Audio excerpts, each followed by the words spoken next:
everyone, my name's Lorenza. I studied fashion. I've been sewing for about 25 years. I'm here to show you how to make your sewing look more professional.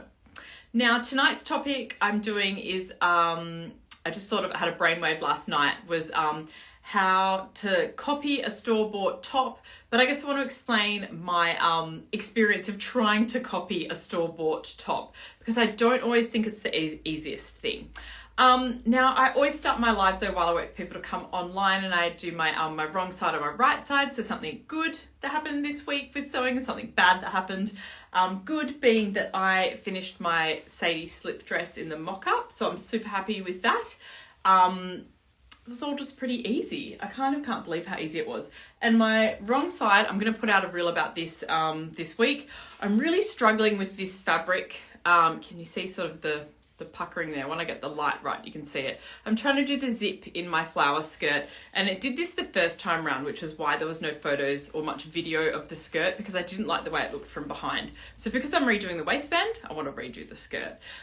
So yeah, I'm struggling to get it to not do this puckering. So I'm going to crowdsource and see what Instagram and the internet has to say. So this is my big frustration for the last few months and why I haven't done my waistband. Anyway, seems like there's enough people online now. So yeah, I think I put the story up tonight saying that it would be how to copy a store-bought top. And I guess I'm not going to show you how to copy one, but I wanted to explain my experience of trying to copy one. And I'm wearing one that this is my copied version. Now, if you're in Australia, you'll know this brand, Mr. Zimmy. So here's a top I bought from them probably 7 years ago. I don't know if any of you recognize this style of top. It's sort of higher at the front and it goes a bit longer at the back there. Sorry I can't zoom out any further. Maybe I'll try and go down a bit. So it's like a high-low top. It's incredibly flattering. So it's higher at the top, longer at the back. It fits across the chest really nice and scoops in at the back. It's just a super flattering top. Now I bought a few of them and I love them and I wore them to death. And I thought, I like this top so much, I should just try and copy it. Easier said than done. I have copied some sports girls tops and I found it really easy. You just sort of lay it out, trace around it, you've got yourself a top when it's a simple top. But this is why I want to talk about this top, because it really stumped me. Here's me thinking, I can just copy this. And the reason I wanted to copy it was because they stopped making this style of top. I didn't look online today, but I've looked every year and they never bring this style back out again. I'm not sure why. I managed to find quite a few old ones on eBay, and I found them on eBay, more of them, so I could keep wearing them, but also I could chop one up and copy it and see how it was made. So I just want to take you on the journey of trying to copy this top, how long it's taken me. So what did I say, 6 or 7 years ago? I remember wearing them on my honeymoon, so that was 9 years ago. So that's how long I've been trying to copy this top, and I think I get very frustrated with it and give up it quite often, but I'm nearly there now, so that's really exciting. So I'll take on the timeline. So yes, I love this top. I bought a few of them, decided I wanted to copy it, but thought I didn't want to chop up the one I liked, so I bought a couple off eBay.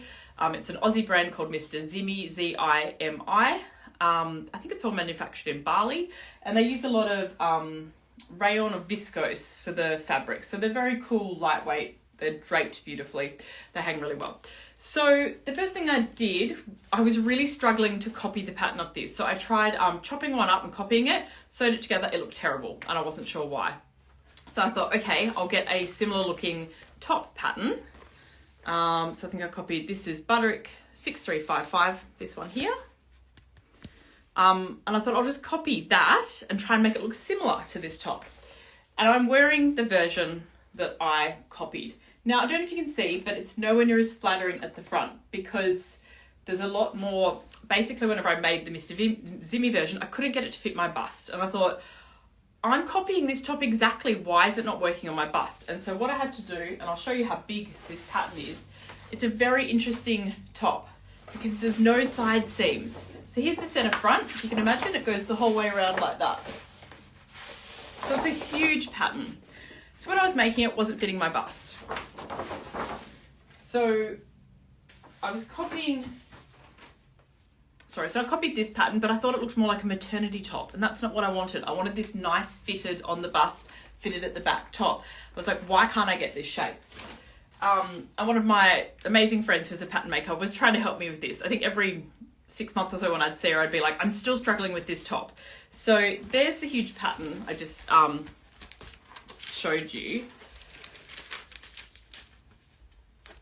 And so, sorry. Here's the huge pattern I showed you, if you can understand. That's the center front. I shouldn't use the rude finger. That's the center front. There's the neckline, shoulder, and there's the gigantic back. Like I said, no side seams. This is the center back here. So what her suggestion was, if I don't have enough room in the bust, she said, we'll keep angling it out at the center front. So kind of like that. I'm trying to show you here. And then readjust the pattern. And that was working. I was getting more room at the bust. But as you can see, I was getting heaps more fabric here. So again, it was just looking like a maternity top. And that's not what I wanted. This is over like the course of many months, getting frustrated, putting the top back away again. And look, I'm happy with this top, and I do love it. I wear it all the time, but it's still not the copy of the Mr. Zimmy top. I'm just looking at some of my notes here. So the next time my friend Danielle, we were looking at it, she's like, bring over one of them. I'll just try and copy the pattern for you. I thought, she's a pattern maker. She'll figure this out.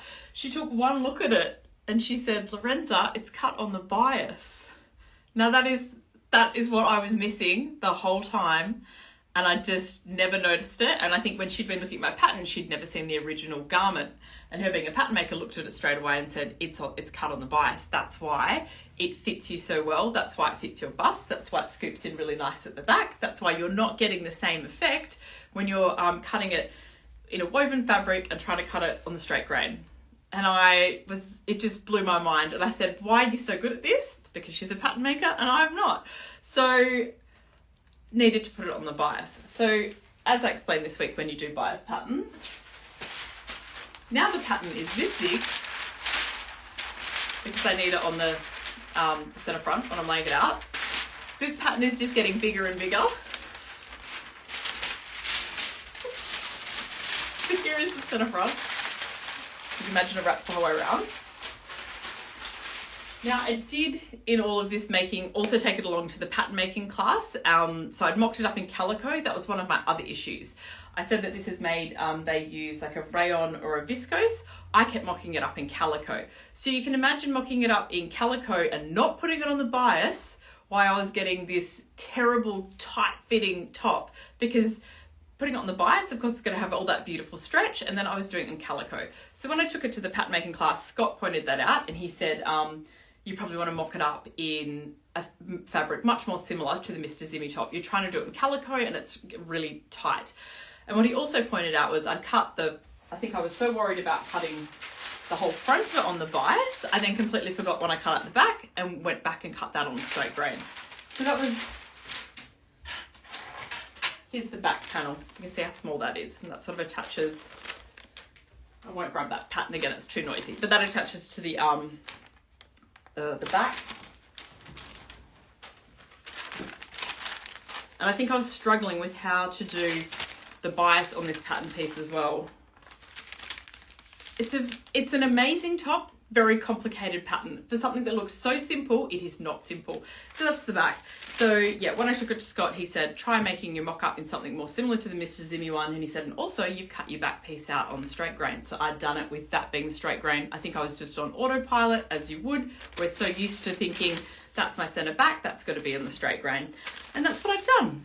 So I think I'm up to like, I don't know, version 12 or something now.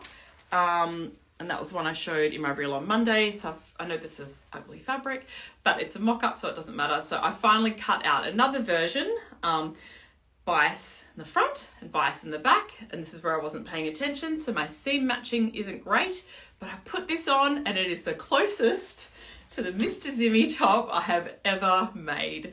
So that has me been trying to copy it since, I think 2016. I've been trying to copy this top. That's a long time. So I think that's all I wanted to say. I think the last thing I was going to say, I'm still trying to get right or figure out how, I still want to alter the pattern a bit. The way they've done the back closure, I don't really like it. They've sort of done a double fold here and then it goes into a single and they've overlocked it. So I want to work out a nicer way to do the back as well. Because on this one, I found I put a heavier button at the top, and it kind of kept falling back. So just some pattern refinements I need to do. So yes, you can absolutely copy clothes you buy from a shop. I will say sometimes it can be very hard though. I think, look, we all think, a lot of people think sewing and pattern making is easy. It is so not, and I cannot believe for how long I was trying to make this top work without realizing simple things like it was cut on the bias, and maybe not using calico in that instance. That's why it was fitting so terribly. So look, I now have a pattern in this top, which I do love. It's a bit floatier, and I'm getting there towards copying my Mr. Zimmy one. So I think this mock-up's done. I'm quite happy with it. I'm still going to add 5mm to the neck and to the arms, because when I put it on, I'm now quite used to a bit more around the neck and arms. So still refining this pattern, but I think it's nearly ready for to be made up in fashion fabric. So that is all of my talking. Yeah, I don't think I saw any questions. I hope you guys enjoyed that one. Sorry if you thought I was going to show you how to copy a top. I might do that for a reel later, but yeah, I think if you're going to copy things you buy in a shop, start with something simple. And wanted someone to say that was amazing insight, and all your trial and tribulations really shows your persistence. It does. It was. I certainly threw this top out so many times, but I also thought, no, I can copy this and I can do it. But it's also great perspective having someone else point out what you've done wrong. So I think when you're struggling with sewing stuff as well, even just go and like talk to your partner or your housemate and say, this isn't working. Because it can be something simple like bias cut. And I'm really enjoying doing all these reels about bias cut at the moment. I haven't sewn that much with it, and I find it fascinating how it works. Sorry, I can see other people are writing questions. Let me see. It's a struggle when you find something you really like to wear and want more of them. Well done for keeping on going. And when this pattern is done, I'm going to make like 10 of them. I want a top now, not me running to check the dress. I'm midway through copying to see if it's on the bias. I feel like this should be a public service announcement. If you're trying to copy something and it's not working, any parts of the pattern, cut on the bias. Thank you, great insight. Thanks. I'm glad I had this brainwave to do this one last night. You give such great insights into the real world of sewing and all the trials and practice. Thank you. Well, I'm just sharing my journey, and that's when, yeah, I thought last night this is such a great example. I think I was inspired doing the bias dress to pull back out this top and keep going with it. So that's it for me for tonight. I hope you enjoyed that one. It was a little bit different. Yeah, everyone have a great week, and I'll chat to you next week. Thank you. Bye.